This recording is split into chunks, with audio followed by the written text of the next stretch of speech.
Courtney Dawson is a medium, psychic, and mentor. Since the age of 3, Courtney has felt an awareness of the spirit world.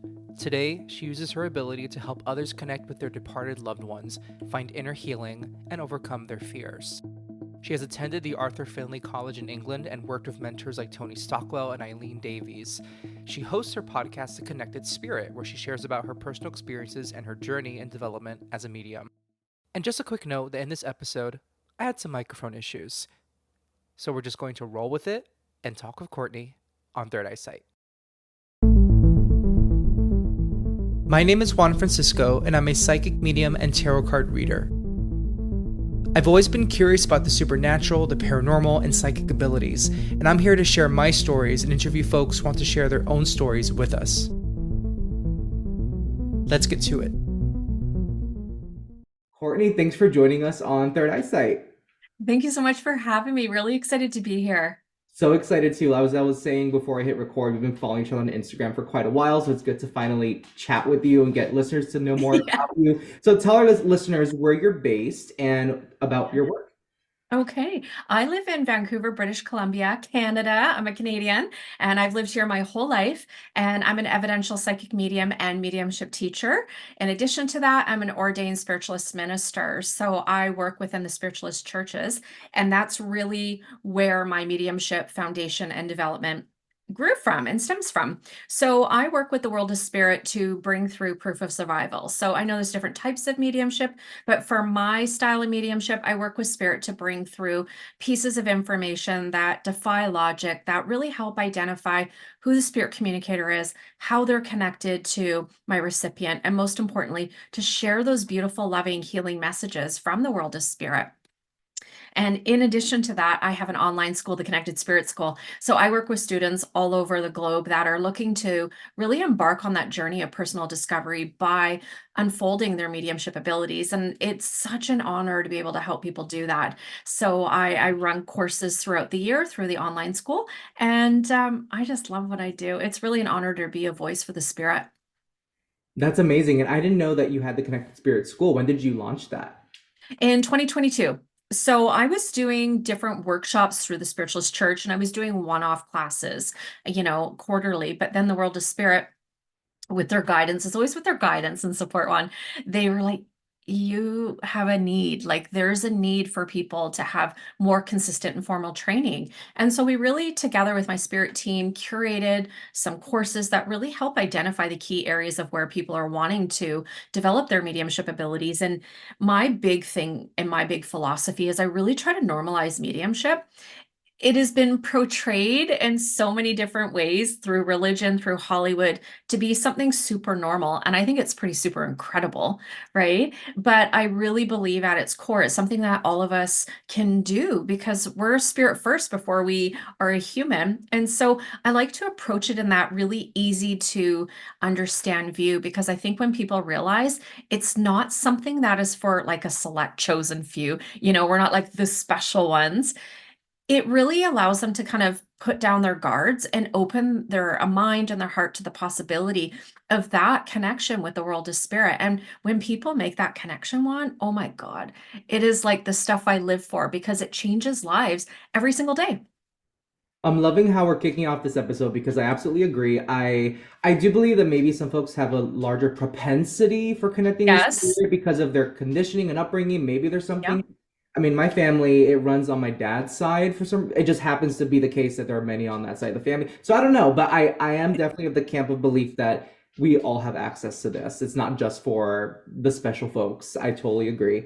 Yeah. Absolutely. And I feel like some people can develop it. I totally agree with you. Some people can develop it to a greater degree. And I always use this analogy because I think it helps people really understand what I'm talking about.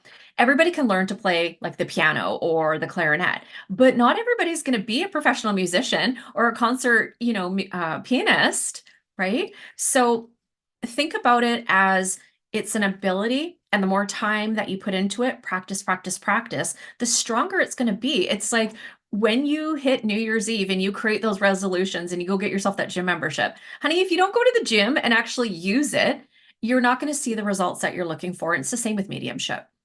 Yeah, I use a similar analogy with like there's a Lady Gaga who's a singer, there's Adele who's a singer. They're both to me good singers, but they sound Yeah. different. Not every medium is the same, and I believe everyone not I think most people can sing, even if they don't sound like they can sing. We can all try to sing. We all have the ability to try to sing. And yeah, we all have access to this. So maybe not the best metaphor. Anyways, we're going to continue. How did your Yes. spiritual journey start? I did read that you have felt this since a very, very young age, this connection and awareness of spirit. So could you go a bit into that for us? Yeah. So I grew up in a Christian home, and people go, "What? You're a medium, grew up in a Christian home?" Yes. And I grew up in this Christian home, and ever since I was a young girl, was always very strongly influenced by the religion that there's this creative force, God, there's angels. But I was seeing more than that. I was having more experiences than that one. I was seeing full objective spirit people, having clairaudient communication with them. I mean, this is language I didn't have when I was a toddler, clearly, right? But I was definitely having these experiences, and some of them scared me just because I didn't know what was happening. And there was one incident where I was about, I think, 4 or 5 years old.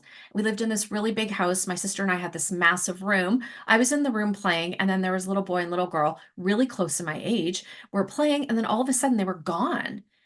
And it freaked me out. It scared me. I'm like, where did they go? So I called to my mom, panicking, where are my friends? And she comes running up the 3 flights of stairs because it was a big house. She goes, what's wrong? What's wrong? Like, are you okay? And I said, and I don't remember the names now, but where did so and so go? She's like, who? What? And I just had dozens upon dozens and dozens more experiences like this, and I didn't know how to make sense of it. And then when you have parents that, bless their heart, they're religious, but they just had no understanding. They had no resources to support me. I was really kind of left fending for myself. And that it doesn't sound great, but it was. It's the truth. It's not my parents' fault. They just didn't know. And so I was left with like really bad anxiety, feeling overwhelmed, sleeping with blankets over my head because there would be spirit people at the end of my bed or in the door frame, and I'd be trying to go to sleep. And he used to scare the heck out of me. And it wasn't until I was divorced, I got my first marriage, came to an end, got divorced, and then it was just this calling in my soul saying, you need to actually figure this out. There is something more that's going on. This anxiety isn't just anxiety, if that makes sense. And these things that you know and these experiences that you're having, you're not mad. Like there's legit something going on. So, first thing I did, like lots of people do, I went for a Reiki session. Well, and that just kind of opened up the whole floodgates for me, right? And really, it was a gentle awakening. I know some people can really have like the floodgates flown wide open when they do Reiki. I didn't take Reiki, I just received Reiki. And it really started to ignite those abilities and those experiences that I was having from a young age. And I mean, I did my darndest to kind of turn them off, but spirit, we know when they want to come around and get your attention, they will do that, right? And so I didn't really start formal development until about 3 years later, but it was this journey of like, I'm having these experiences and I need to find out why. And it was interesting because it was like Spirit was showing me the little breadcrumbs, okay, follow this, have this experience, have this experience. And I look back now and I go, you guys are so intelligent. Thank you so much because they didn't just give me everything in one shot. They gave it to me in like little doses. That way I wasn't overwhelmed and it was much easier for me to digest, right? And then I had some friends who lost a brother, and I actually used to babysit for him. I was a live-in nanny for him. And he had a tragic sudden passing. And we were over at their house having dinner, and they told me about this evening they had with some family that they all got together and went to the spiritualist church close to where we live. And there's mediums on a stage giving messages. I'm like, what? You guys are nuts. And I started to get anxiety and heart palpitations, those same signs when spirit would come close. And I heard this voice clairaudiently saying, you need to go check out this place. You need to go check it out. And as they're telling the story, I'm hearing this voice and I'm thinking, oh my God, oh my God, oh my God, this cannot be happening. And it took me about 9 months to finally figure out what the place was because honestly, I was so scared to ask them. They're probably thinking, what? I had a lot of stuff I had to heal in order to get to the place that I developed, right? Yeah, yeah. And that's normal for lots of people. So I went there and I ended up having this incredible experience that really shifted my life. And I found a lady in there who was the senior minister, told her what was going on, and she said, "You need training." What do you mean training? What is this? What does that look like? Right? So I ended up sitting in a development circle and really began to understand what my abilities were, what they meant. And what was so cool about that is then it really was like a light bulb moment for me where all of those experiences that I had, the fear was removed because I had the understanding. And I see that with so many people. They're so scared of spirit. They're scared of their spiritual experiences, but I find it's usually due to a lack of understanding and a lack of experience. And once you have those two in the equation, it's a game changer. You go, oh, spirit's not evil, spirit's not mean. They're actually there to support me and help me. Yeah, that's the whole point, you know? And then from there, I sat in a development circle for 7 years. I did 5 years of spiritualist minister training. I've gone to England a couple of times at the Arthur Findlay College, and I continue to develop because what I think is so beautiful about mediumship is there's not like one point where you ever arrive. You're always developing, right? And it's interesting because how I used to work with spirit in the very beginning of my development one is so different now. So different. I'm way more relaxed. I'm not tensed. I'm not like, oh my God, I have to like make sure I get this and this and this. No, I just let spirit tell their story. And that brings through far better evidence and readings that actually resonate with my clients. I totally agree. I've recently in the past I've been developing for 3 years because I discovered this ability 3 years ago, and I recently learned through a mentor to read from the heart chakra, from the heart center, and what I used to do often was think what is coming through, like think hard what is coming through. And so I totally resonate with that last thing you said, and just want to say thank you for you're an amazing storyteller because you beautifully laid out your journey for us. And I want to ask you one thing that jumped out to me, just your experiences as a child with spirit. Has the way you receive spirit communication or see them, has that changed since childhood? My dog is saying hello as she That's opens. okay. Has that changed since, like, do you see them the way you did when you were a child, or does it feel different? It changes quite a bit. So I always saw spirit clairvoyantly, but objectively. So for those of your listeners that don't know what clairvoyance is clear seeing. So it means that you're seeing with your psychic eye. And there's actually two different types of clairvoyance. There's subjective, which means you're going to be seeing information in the mind's eye or what you might think of as like your imagination. And then there's objective, where you're seeing the spirit communicator, whether that's a spirit person, an animal, you're seeing that outside of yourself, if that makes sense. So, like how I see you on the screen right now, that's how I would typically see spirits. Solid. They weren't misty. They were like solid. So that's why when I was young, I didn't know that they were spirit people. They were people to me and I didn't know any difference. But when I started developing, I was very clairvoyant. And then one day it went away and I was freaking out. I'm like, oh my God, where did it go? And I, kept sitting in the power. And then I called my mentor. I'm like, okay, Houston, we got a problem. There's something going on, right? I do not know what's going on. I can't see spirit anymore. Is my mediumship gone? And that was like a legit fear of mine.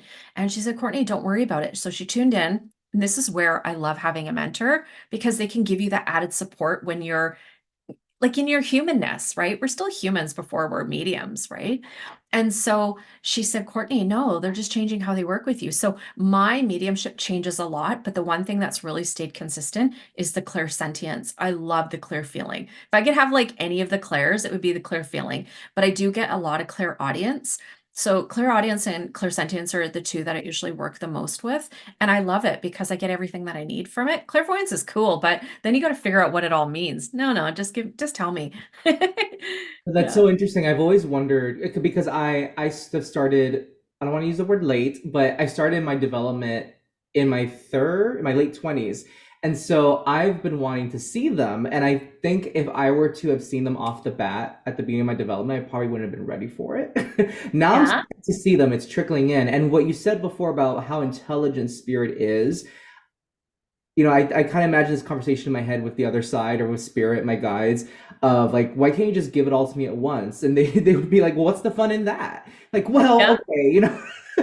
But it's true. It's like I don't know if we could, I don't know if I'll speak for myself. I don't know if I could handle I want to think I could handle getting it all at once, but really, like, where would be what would be the fun in that, right? We're meant to be on this journey to figure it out as we go, and hence what you said about this. There's no destination to this. This is a journey, and there's always opportunity to develop.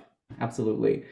Totally, totally. And I just really feel like, spirit will give you a little bit and then they might lessen how that faculty works and then bring in another one. But the whole purpose is just to help you become a stronger medium. Basically, if you can give them more tools to work with you, you're a far better medium because now you're open to all these different ways they can communicate. Some spirit aren't really great communicators. They're not. Some of them aren't, really, I mean, they're loving, but they don't always express themselves well, but they can certainly give you clairaudience to just tell you exactly what they mean. They can use the clairvoyance so they can show you images. So we're also dealing with personalities too on the other side, right? And if there's somebody who's more vocal, you might be getting something through the clairaudience as opposed to clairsentient. So there's like all these different layers that we look at when we're developing or even teaching mediumship. And I also feel that spirit will choose the right medium to work with for that person. I, 100%. like I do believe there are probably certain folks on the other side that maybe I am not the best suited for them to use. Maybe there's Yeah. another medium that a client is best suited for because there's something about their life experience or their frame of mind that may be different from mine and maybe to their advantage, spirit's advantage. And actually, speaking of readings, I do want to switch gears a bit. I want to ask you because I do believe there's a difference between psychic and medium, Yep. and this is like I think in some parts of our realm of work a contested topic. But I want to ask you, what is the difference for you between a psychic reading and a mediumship reading? Because I see you offer them separately, but then you also offer a hybrid version of the two. So I would love to hear the difference between the two, and then what happens when you combine them in your services. Okay, so um, yeah, it is a hot topic, and I actually post some videos on my socials, and some people didn't like it. But you know what? It's my philosophy, and lovingly disagree with me. That's okay. We're all friends. We're all here to serve the world of spirit, right? With love and truth and integrity. So a psychic, I believe, is somebody I mean, we're all psychic. We all are. I believe we're born with these natural psychic abilities. Some people just really allow themselves to be open to those perceptions, that information, that intuition, and some people not so much. So I believe a psychic is somebody that is able to read the energy within the physical world. So they're reading energy from a living person, a place, an object, a location, so anything related to the physical world. And they can receive or perceive, I should say, information about past, present, and then potential future. I don't I don't believe that they can see like 100 years down the road in the future or even 50 because living people have free will, right? And so who I am today could change based on an experience I have next week. And so based on that change or that internal change or perspective, that could definitely alter the course of my path. I don't believe anything's set in stone. I mean, otherwise we're really Muppets or puppets, you know? So It's depending on what you prefer, but yes, Muppets, I yes, agree. Muppets. They are puppets. They're little cutie patooties. So I feel like that's what a psychic does. And so basically, they're getting the information from the physical world. A medium is going to be getting the information from the world of spirit, from a spirit communicator from the other side. And so the difference between a psychic is the information that's going to come through is going to be related to the person that they're reading for. The spirit communicator through the medium is going to be bringing information that validates who they are, meaning the spirit person. So the information that comes through is, as far as like evidence, characteristics, all of that sort of stuff, is going to be about the spirit communicator. The spirit will bring through guidance and love and support and messages to the living person. But all of that is coming through from the spirit, not the recipient, if that makes sense. Yeah, I have a question before we go into your hybrid readings and Mhm. what those entail. Where does psychometry lie for you on that spectrum? Or Okay, so I love psychometry so much. So psychometry, you can use it mediumistically. So psych, okay, we can definitely use it psychically. So for example, if somebody gives you an object, there's going to be an energy signature that's imprinted in that object. And if we are using our psychic abilities, we're using psychism, what we're doing is we're tuning into that energy and allowing our psychic senses, aka the clairs, to give us information about that energy. That could be, if somebody's had a ring that's been passed down through the family, you can pick up on information on all of those family members. And I know a lady who's a Scottish medium. She's incredible. She's actually been able to say the name of the location where the gold was actually like minted. It was incredible. She's incredible. It's a rarity. Wow. Yeah, she's still alive. She's incredible. Her name's Carrie McLeod. She's incredible. But I believe that we can do that psychically, and we can do a lot of stuff. I mean, a lot of the psychics that are working in crime investigations, helping police and missing persons cases, they do a lot of psychometry. They can take some of the clothing articles of the missing person and can actually help quite a bit. It's incredible. I do believe that we can use it in mediumship. Here's why. Because I don't know if it's considered cheating or not, but you can use it to link with spirit. And you got to kind of be careful, I think, with it. You have to be really disciplined in your mediumship, because if you're not, you might actually think you're getting it from spirit when you're working psychically. That's what I see with people with a lack of experience. But you can use, for example, a ring. So if I give this ring to somebody to read, let's say it was from a loved one and I was wearing the ring, they could take it, hold it, and they could invite the spirit communicator to gather close who's connected to the ring. Definitely. You could do that. It's a tool. Really, it's a tool. Right. It's just like people using cards and stuff in a reading. It's a tool that allows you to tap into it. But is it necessary? No. I think we should kind of trust what we're getting from spirit. But I mean, you can have some fun with it for sure. But I don't do that in my readings. I just want it to be pure spirit communication. I don't want myself to like be influenced by anything. I just want pure spirit. Yeah, you mentioned cards, and I was told by my mentor late last year. She said, it's what you do with the tarot cards. I also do psychic readings with tarot cards. She says it's great, but you can do it without the cards. And Yep. I can. And I do know that I can. It's that feeling ready, or that fear of Yes. using the cards sometimes, being so dependent on the cards, right? And we don't need these tools. I think they can be helpful triggers, or they're ways, or bridges into a step in our development, but we really, like you said, we don't need them. No, and here's the thing. So I don't, for people that are developing, I don't, when I teach my students, it's about you developing your trust in your abilities and with the spirit world. We don't need tools, because then they can become a crutch. Before I started developing, I was using cards, and what do you know, spirit, I'd start giving a psychic reading, next thing spirit comes in and takes over the reading. I'm like, okay, well, here we go. We don't need the cards. But you can use them. You can use pendulums, you can use crystals, you can use any kind of tool. But here's the thing. If you become dependent on it, when are you going to be able to build the confidence and trust in your abilities and your confidence and trust in your spirit guides? Because sometimes we lose sight of that when we're working as mediums. It's not just about us. We're not the ones that are just the only one involved in producing the energy for this reading. Our guides are our eyes and ears to the other world. They're to help us. If you're lacking doubt and confidence in your abilities, look at where that stems from. It usually has nothing to even do with your mediumship. Is it a belief system that you have about yourself? Are you fearful of spirit? Or, like there's so many things that come up. And I say that because I dealt with all that. I thought I trusted, and the spirit goes, no, you need to trust a little bit more, honey. Okay. And so there's a lot of stuff that people have to look at. And that's why I always say, as a mediumship teacher, we can learn like the how-to, the ABCs of developing mediumship, which I call it the mechanics. But the biggest thing that's ever going to help you in your development is the spiritualization of self, your inner healing, your belief systems, your mindsets. You know what I mean? So, yeah, definitely use tools, but I don't think they're necessary. And they can, in many ways, distract you from what spirit's actually trying to say. Just saying. That's Yeah. my belief. I mean, I use cards. I have 40 decks. I love cards. I just don't use them with spirit. I use them in my psychic readings all the time. I did a couple readings today, and there were some psychic readings, and I did them, and I don't think there's anything wrong with it.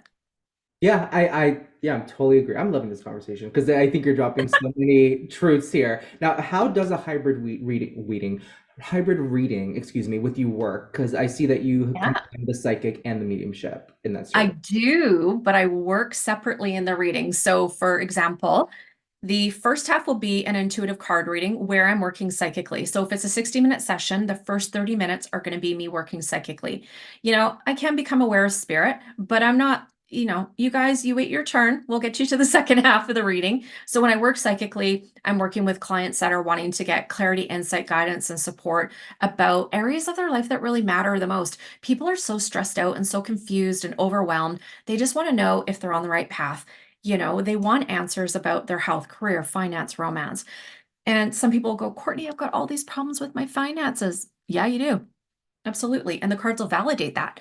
But they'll go, honey, you've got these finance problems, but it has nothing to do, your money ain't the problem. It's this belief system, this behavior, this situation over here that needs to be looked at, healed, so that you can resolve this issue over here. So it's not just about giving insight and clarity, it's also giving guidance and actionable steps that are really easy to implement so people feel control in their own life. Some people feel out of control. They're like, I have no control over my life. Oh, honey, that's the biggest lie ever.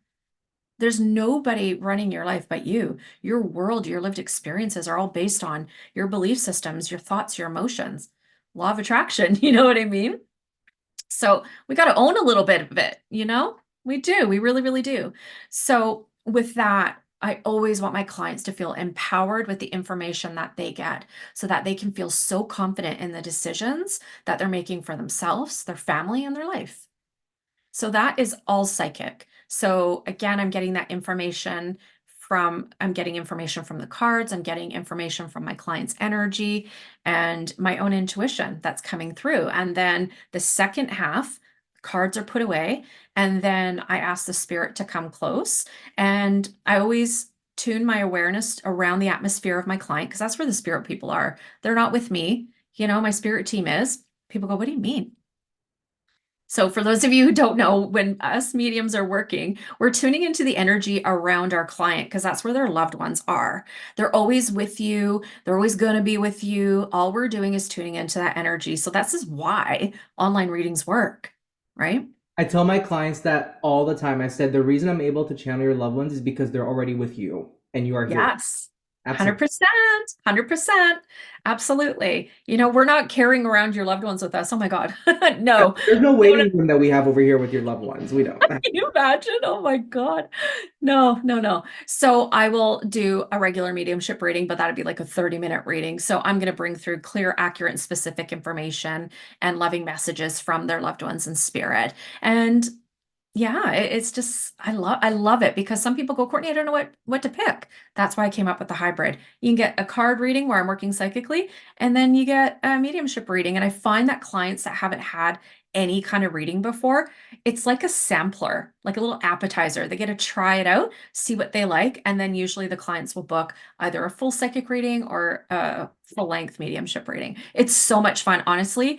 I love mediumship. I love it, love it, love it. But I do love my hybrids because I get to blend both my loves, cards, psychic, and mediumship. Yeah. I think that's a great idea. I think that's a wonderful idea. And what a way to introduce folks that have never had that experience before of either one. I think that's great. Now, do you have a favorite moment in a reading that you feel comfortable sharing? We don't have to name any names, of course, client Mhm. confidentiality, but do you have a favorite moment when you've read somebody, and like if it had impact on you or just it's an indelible memory on your brain? Tons, tons. Oh my gosh. Okay, so maybe about 6 or 7 years ago, I had a family. So this is when I was still doing readings inside my home. I had a family come to me. I didn't know. I don't know. They booked through my website. I don't know who they are. I don't know who they want to connect with. Anyways, they're all lined up on my sofa. There's like five of them. They're like really tight and close. And there's a sofa chair, a big oversized chair, and there's no one sitting there, and I'm sitting in my chair, and I'm giving this reading, and I start to describe this young woman who's coming forward, and I got the relationship. I didn't get her first name, but I got her first initial. I'd like to be more specific, but that's all I got. Anyways, I started describing the personality, and then I heard the drums, but she looked like she was in a marching band, and they're like, holy smokes. I'm like, what? They're like, that's, and they said her name, and it did start with a B, and she was in a marching band. And then they gave, the spirit communicator gave some incredible evidence that nobody knew. Her passing apparently was very public, like newspaper, television. There was information that nobody knew except the immediate family. And she brought it through, and they said, no one would ever know that. How did you know that? And I said, well, I didn't know that. She told me. And they knew without a shadow of a doubt she was there. And they were all like, and then I just got total chills, because when somebody knows that their loved one is with them, especially if they've had a tragic departure, they want to know they're okay. They want to know that they're still there. They want to get answers. She delivered, and some. And I never take credit for any of the information that comes through. It's really a blessing and an honor to be a voice for spirit. I give spirit all the credit, because without them, there's no mediumship, right? I was just so floored. And then there is another one that just, oh God, still gets me. I have a client who's seen me about 4 times now. And this client has gone through an incredible loss, lost 2 children, one as an infant, and then one as a very young adult, like 20s. And I don't know this individual from nobody. And I prefer it that way. I like to read for strangers. I don't read for people I know. So next thing you know, I'm linking with him, and my energy just feels different. I didn't know what it was. Anyways, spirit's like, pick up the pen and start drawing. Anyways, I start doing automatic writing, which I don't do in my readings, but spirit guided, and I trust them. And she ended up writing out her name on the paper and gave a full message of details, dates, events. And this is why I always keep just computer paper now beside my desk, because spirit's been doing this with me. And when I read this back to my client, they were so shocked. They're like, again, how do you know that? I don't know that. And he's like, I know you were talking to my daughter. I know she's there. And just to see that like relief that he felt, like that's the stuff that just gets you. I mean, and there's been lots of readings that I've done, like where people have lost their children, and you can bring them through, and their children are validating, hey, mom or dad, or even to their siblings. I've had that happen too. They come through and they're like, I'm still here. I'm okay. Don't worry. But more than just the message, they bring through the evidence. And I think the evidence is just kind of what blows me away, because I mean, you know, some of the times I go, there's, I'm not like, how do I say this? Okay. I'm certainly not slow, but I wouldn't say I'm like the sharpest, the best, highest quality medium ever. I always try to stay really humble, right? You know, some of the information is just beyond my understanding. Okay. You know, some of the stuff there's no way I wouldn't know ever. And when they bring it through, I just go, holy shit. Like, really?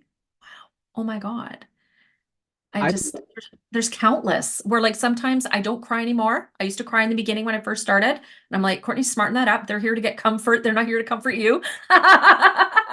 So I don't do that. But there's been a couple times where I've cried afterwards, because the emotion that was felt between spirit and my clients was so intense. I mean, you have to be so empathic, but you kind of got to monitor that. But you can't help at times just be moved by the power of love that comes through. Yeah. Yeah, no, and what you just said about there's just some shit we don't know that comes through. It happened recently in a reading. I forgot what the topic was, but Spirit, let's say it was fishing. I know nothing about fishing. I don't like fishing. That's just me. And Spirit brought something up about fishing, let's say, something technical. But the way they brought it up to me was bringing up something else in my life that resembles the shape of whatever that tool was in fishing, something like that. And in a circuitous way, we landed at the client said, "Oh, I know what that is. That is blah blah blah about fishing." I'm like, "Okay, that makes sense. I don't know exactly what that is, but in the circuitous way, Spirit brought us there." And I love it when that happens, when Spirit tries to bring something up through me. I have no idea what it is. I don't know the technicality of it. I'm not well versed in it, but it makes absolute sense to the sitter, to the client. It's Yeah. so validating, and it really, it's amazing. It's amazing how this can work. It really Oh, is. absolutely. And I think when we're developing, the best thing we can do is to have no expectations. Really, 90% of the time a mediumship reading works. 10%, well, could be maybe you're not on your game. Maybe your client is really closed off and you are accurate. They're just closed off. Or, people that are in the early stages of grief, for one. oh God, bless my heart, bless their hearts. They want that consolation. They want that comfort. But when you're trying to bring through evidence and they can't recall it, it makes it hard to prove the evidence, right? Because we know that sometimes with grief, the memory recall can be really affected, right? That's what I always tell people. Your loved ones can come through like right after they've passed. And they can actually, I'll tell you a quick story. I had this lady who booked a reading with me, and I usually book like 2 to 3 months out. So anyway, she books this reading with me and she's like, Courtney, I was going to cancel last night. I'm like, honey, why? She's like, I'll just tell you after. Okay. She looked like she'd had a rough day. I'll just say that. So, anyways, I start linking with spirit. Next thing you know, her mom comes through. She's like, stop it. I'm like, what? She's like, my mom just died 12 hours ago and she's here. I'm like, what? She's like, that's why I was going to cancel the reading. I said, now, doesn't that show the intelligence of spirit? You booked how many months in advance? Her mom was well and fine. And something happened where her mom suddenly unexpectedly passed. 12 years later, 12 hours later, she's coming in. She is energetic. She is hilarious. She is well. She's at peace. She's vibrant, bringing through beautiful evidence. I mean, she was fine. She's like, oh my God. Like, yeah, that just floored me. I'm like, really? It's like we don't put a time frame on when spirit can come through. They come through when they want to. But it's usually, when people are experiencing grief, it can be hard for them to remember some of those fine details in the early stages, which is totally normal. But yeah, your loved ones can come through whenever. And most importantly, they're always with you. Always, always, always. They ain't going anywhere. Yeah, and also with grief, I find that, I mean, when I've gone through grief of my own, I tend to be a little more resistant to things that I'm hearing somebody tell me, or Mhm. even if it's something that's truthful. It's because there are different stages, right? There's the denial phase, there's an anger phase to grief, and so yeah, I always tell folks, I recommend that, if someone has passed, you want to connect with them, I just tell them, please pray to your loved one, like create that connection, foster that connection yourself, and give yourself time to heal before you book a reading. And even if I don't give a time frame, but I think it is important. I would never do a hard refusal towards somebody if they wanted a reading, but they have to move through that healing process, or at least start it.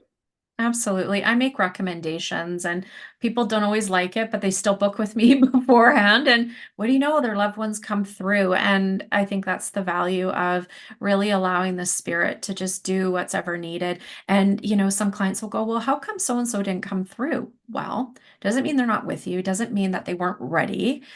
I believe, and I've heard this, my mentor Eileen Davies has said, the spirit world has said in the trance states that they have already decided before the reading has taken place who's going to come through and what's going to be said. So really all we have to do as mediums, regardless of, how recent your client's loved one passed or any of that kind of stuff, which I don't think we should really know anyways, unless they just spilled beans, right? Just be open and relaxed. Allow spirit to tell their story. Don't worry about the client in front of you. Don't worry about how the information is going to come through. Allow yourself to be that instrument. And you're going to have incredible readings that touch hearts on both sides of the veil. Yep, absolutely. Now, the last question I want to ask you before we hop off is, what is one myth about your work as a psychic and as a medium that if you could debunk it right now, what would that myth be? Oh gosh, we have so many. That spirit communication is evil and we're summoning the dead. We're absolutely not. Here's the thing. All of that has come from like thousands of years ago from the Orthodox and the Christian churches. So that's all false. Okay. Your loved ones' souls are always with you. As mediums, all we're doing, and oftentimes we've been doing this before us even mentally knowing it's actually mediumship. We're sensing and feeling energy and then we're describing the experience. So as a medium, we're not summoning up certain people or calling certain people to step forward. All we're doing is just tuning into the energy and describing the experience, describing what we're seeing, we're feeling, we're hearing, and then getting validation. Spirit communication is so normal. We're just describing the energy. I mean, our whole world is based on energy. Even the internet, it's all energy, right? We can't see all of the little intricacies that make it work, but it's there, it works. Same with mediumship. It's super normal. There's nothing to be afraid of. And there's absolutely nothing evil about it. Quite opposite. It's actually very healing and loving. And I believe it's a gift from our Creator to help console the bereaved while we're waiting for our time to transition back home to the spirit. I've been asked the question,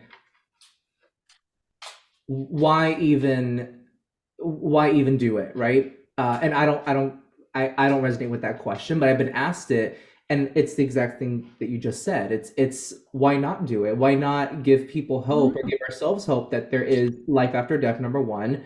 Number two, that energy is neither created nor destroyed. Our energy lives on, and it can communicate and be present with our loved ones who are in the physical world. And yeah, I myself grew up with a very I grew up in a progressive household religiously, but I went to very religious schools, and I think being told that this is the devil's work, and that definitely that's still a core, even though I've gone past that and gone over that, moved on from that way of thinking, there's still that like little voice in the back of my head, like, are you sure you're supposed to be doing this? And it's taken so much work, like you said towards the beginning of the podcast. This is as much inner healing work developing as a medium as it is helping others to go through their healing process. And Totally. and I think that why not do that? Why not go do that with, it's like it's such a beautiful part now of my life of being the human that I am. It's such a beautiful part of it.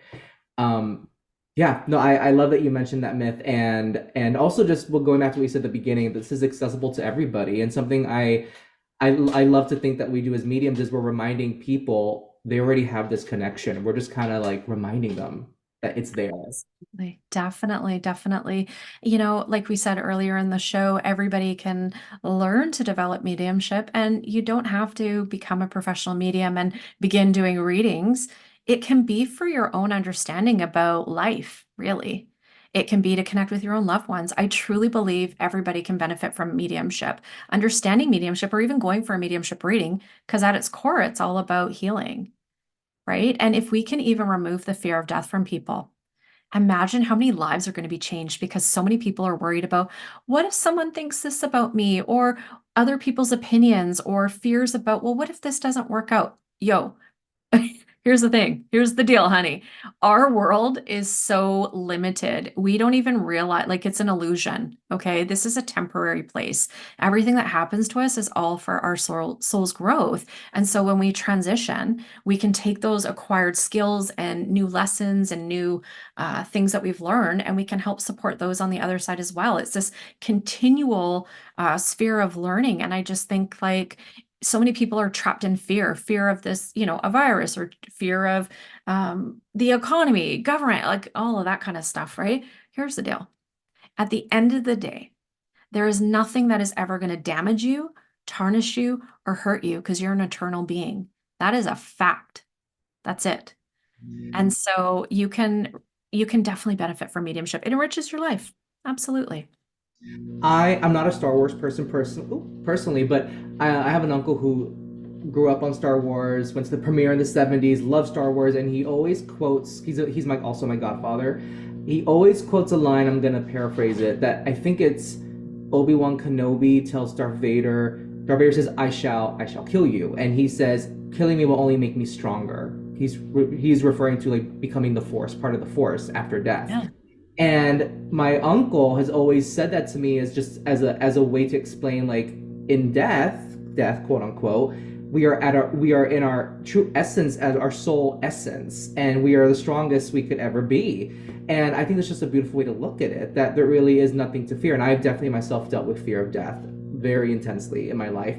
And so, but what a beautiful way to look at that, right? Just like, Yeah. there is really nothing that can damage our soul. It is really, you said earlier that when people say my life's out of control, I'm in this marriage, I'm in this family, it's like, no, you can make a decision. There are decisions that you can make, and that is part of the soul growth, is realizing that. So you've taken us to church in this episode. Thank you very much. It's a great episode. Well, I want to ask you, how can our listeners find out more about you and your services? Okay, so you can go to my website, mediumcourtneydawson.com. You can find me on Instagram, TikTok, Facebook, YouTube at Medium Courtney Dawson.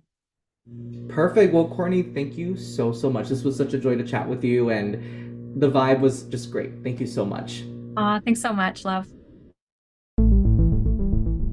If you have a question or topic you want me to cover on Third Eyesight, head to my website, juanfranciscospirit.com/contact, and send a message my way. If you really enjoyed this episode, leave a review wherever you listen. I'd really appreciate it.